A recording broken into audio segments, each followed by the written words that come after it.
Hello friends, आइए आज इस वीडियो में हम देखते हैं कक्षा 5 की प्रकृति की कार्य पुस्तिका से पाठ नंबर 8 भोज्य पदार्थों का संरक्षण, इसके अभ्यास का संपूर्ण हल।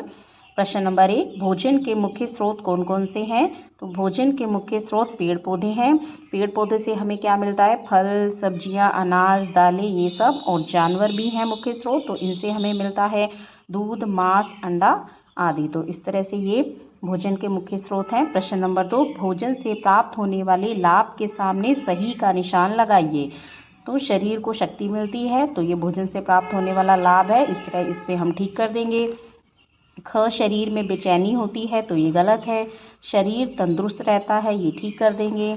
नेक्स्ट है शरीर की वृद्धि होती है, तो ये भी ठीक। शरीर को गर्मी प्राप्त नहीं होती है, तो ये गलत है, इसलिए इस पर कुछ नहीं करेंगे। शरीर में ताजगी आती है, ये भी है ठीक।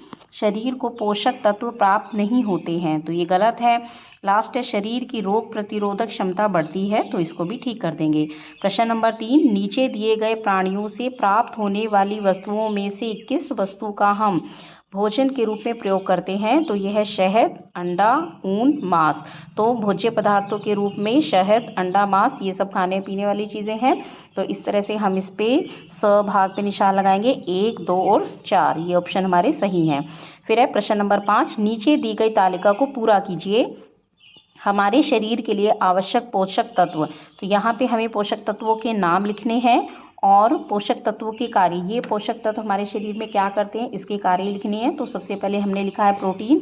प्रोटीन का कार्य होता है शरीर की वृद्धि करना। फिर है कार्बोहाइड्रेट। कार्बोहाइड्रेट से हमें शरीर को जो है ऊर्जा मिलती है, तो वो भर देंगे। वसा, वसा का काम भी होता है शरीर को ऊर्जा प्रदान करना। फिर है विटामिन। विटामिन क्या करते हैं? ये शरीर को स्वस्थ बनाए रखते हैं। अब हम देखते हैं नेक्स्ट पेज पर दिए गए प्रश्न। संतुलित आहार किसे कहते हैं? तो संतुलित आहार वह है जो शरीर को बेहतर ढंग से काम करने के लिए आवश्यक सभी पोषक तत्व प्रदान करता है। फिर है प्रश्न, संतुलित आहार हमें स्वस्थ और सक्रिय रहने के लिए आवश्यक सभी पोषक तत्व प्रदान करते हैं। तो बताइए इनमें से किनके लिए संतुलित आहार आवश्यक है? तो संतुलित आहार किसके लिए आवश्यक है? सिर्फ मनुष्य के लिए, सिर्फ मांसाहारियों के लिए, सिर्फ मनुष्य एवं पालतू प्राणी के लिए? तो इसमें आएगा सभी सजीवों के लिए, चाहे वो मनुष्य हो, पशु, पक्षी, कोई भी हो, तो सबके लिए ही आहार ज़रूरी है। तो हम इस पे द पे निशान लगा देंगे। फिर है आप और आपके दोस्त ने कल के दिन क्या क्या खाया था? नीचे दी गई थालियों में लिखिए। आपकी थाली, तो हमने इसमें लिखा हमने क्या खाया? रोटी सब्जी। इस तरह से कोई भी उदाहरण ले सकते हैं। फिर है दोस्त की थाली, उसने क्या खाया? तो हमने लिख दिया दाल चावल। और अब इसमें दिया गया है ऊपर दी गई दोनों थालियों के भोजन संतुलित है या नहीं। यदि नहीं है तो उन्हें संतुलित करने के लिए आपको उसमें और कौन कौन से भोजन लेने चाहिए तालिका में लिखिए। तो हम इस हिसाब से लिखेंगे कि हमारी थाली ऐसी होनी चाहिए जिससे कि हमें ज़्यादा से ज़्यादा पोषक तत्व मिल सके। तो हमने आपकी थाली, इसमें हमने जोड़ा है चावल, दाल, सलाद, दूध।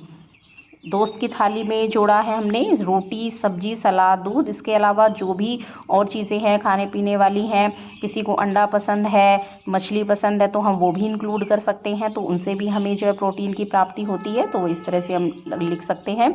आइए नेक्स्ट प्रश्न देखते हैं। दूध एक संपूर्ण आहार है लेकिन संतुलित आहार नहीं है, कैसे समझाइए? इसका आंसर देखते हैं। दूध एक संपूर्ण आहार है क्योंकि इसमें कई पोषक तत्व होते हैं, परंतु इसमें शरीर के लिए आवश्यक सभी पोषक तत्व नहीं होते हैं।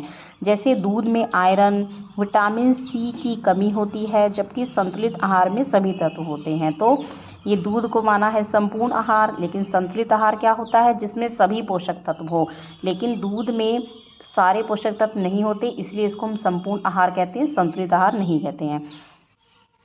अब हमें दिए हैं नेक्स्ट पेज पर प्रश्न दिए हैं। चित्र में दी गई वस्तुओं को बार बार खाना हमारे स्वास्थ्य के लिए ठीक है या नहीं, क्यों? तो देखिए इसमें सब जो फास्ट फूड मिलता है, समोसा, पिज़्ज़ा, चाउमीन, ये सब दिए गए हैं।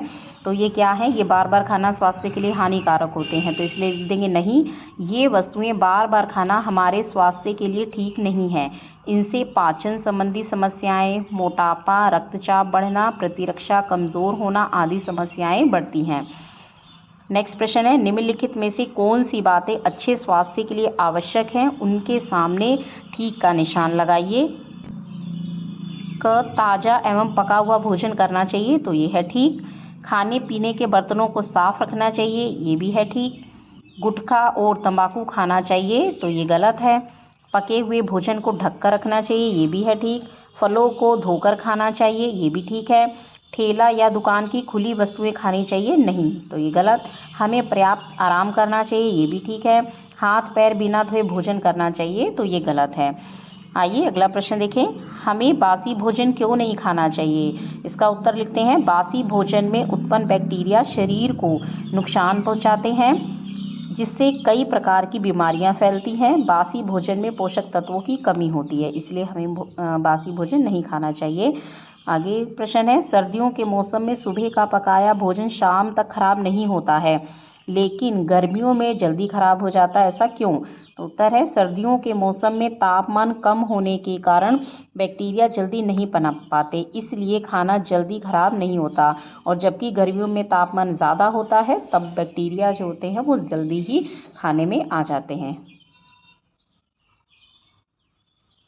अगला प्रश्न, कुछ सब्जियों को संरक्षित करने की आवश्यकता होती है क्योंकि वे जल्दी खराब हो जाती हैं, लेकिन कुछ सब्जियां 1 महीने तक बाहर रहती हैं फिर भी खराब नहीं होती हैं। तो इनमें से कौन सी सब्जी 2 सप्ताह तक बाहर रखने पर भी खराब नहीं होती है? तो इसमें दिया है लहसुन, पालक, टमाटर, भिंडी। जैसा कि हम जानते हैं जो लहसुन है वो ज़्यादा समय तक खराब नहीं होता है, इसको ऐसे रखा जा सकता है। आगे ये देखते हैं प्रश्न नंबर 4 से। कल से हरीश की गर्मी की छुट्टियां शुरू होने वाली है। आज वह स्कूल में अपना खाने का डिब्बा भूल गया है। उसके डिब्बे में कुछ खाना भी बचा हुआ है। यदि वह डिब्बा 2 महीनों तक स्कूल में रहेगा तो इनमें से कौन सी वस्तु सबसे ज़्यादा खराब होगी?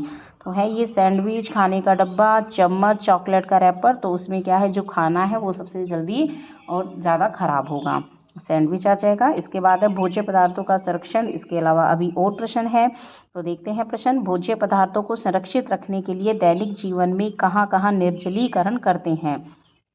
उत्तर है इसका, दैनिक जीवन में निर्जलीकरण विधि का प्रयोग अनाज, दालों, पापड़, बड़ी, चिप्स, सेवइयाँ, आंवला, गोभी, मेथी, आम, मटर आदि भोज्य पदार्थों के संरक्षण में किया जाता है। यानी कि इन सबको थोड़ा जो है वो सुखा करके रखा जाता है, इसमें सब में ये विधि प्रयोग होती है।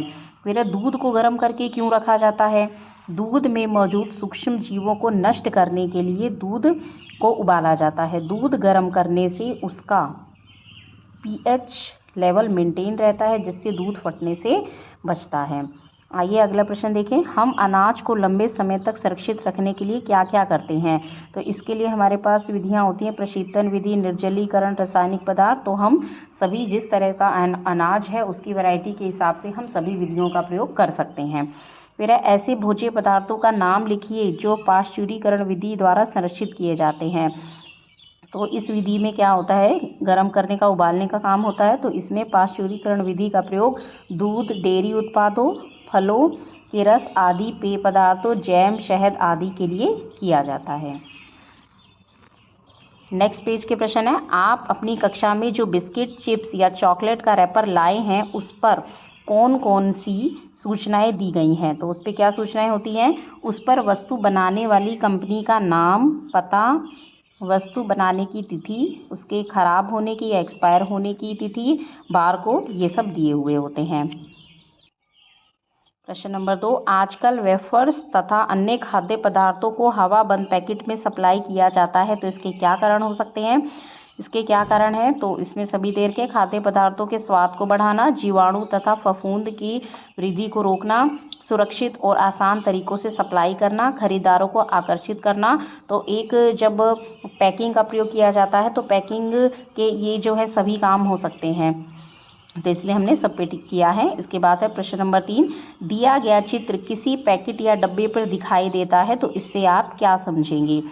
तो ये हमें जो है कि चित्र दिया गया है, इसमें से ऑप्शन को सही चूज़ करना है। तो हमने इसमें सेलेक्ट किया है बी ऑप्शन, वस्तुओं के उपयोग के बाद उसके रैपर को कूड़ेदान में डालना। देखिए तो इसमें हमें इस तरह का साइन समझ में आ रहा है कि कूड़ेदान में कुछ डाला जा रहा है, तो इसमें ऑप्शन आ जाएगा बी। इसके बाद है, हमें भोज्य पदार्थों को बर्बाद क्यों नहीं करना चाहिए? तो उत्तर लिखिए, भोज्य पदार्थों की बर्बादी से खाद्य सामग्री, धन, श्रम, संसाधनों, ऊर्जा आदि सभी की हानि होती है। नेक्स्ट प्रश्न है, भोज्य पदार्थों का संरक्षण क्यों आवश्यक है? तो इसका उत्तर, भोज्य पदार्थों की बर्बादी को रोकने के लिए, खाद्य पदार्थों की आपूर्ति बढ़ाने के लिए, सूक्ष्म जीवों से बचाने के लिए, इन सभी कारणों से भोज्य पदार्थों का संरक्षण आवश्यक हो जाता है। इसके बाद है, देखिए इस पार्ट का लास्ट प्रश्न है, भविष्य के लिए खाद्य पदार्थों को कौन कौन सुरक्षित करते हैं और उन्हें कैसे रखते हैं? सामान्यतः किसानों द्वारा अनाज, सब्जियां आदि, उत्पादकों के द्वारा उनकी निर्मित वस्तुएं, गृहिणियों द्वारा अनाज, दाल, अचार, खटाई आदि खाद्य पदार्थ को संरक्षित किया जाता है। इन्हें मीलों, गोदामों, कोल्ड स्टोरेज, फ्रिज आदि जगहों पर हम सुरक्षित करके रखते हैं। तो ये तो था भोज्य पदार्थों का संरक्षण। इसकी कार्य पुस्तिका में जितने भी प्रश्न दिए हैं उन सभी का हल। यदि आपको और पाठों के हल चाहिए तो आप इस चैनल को सब्सक्राइब कर सकते हैं। Thank you.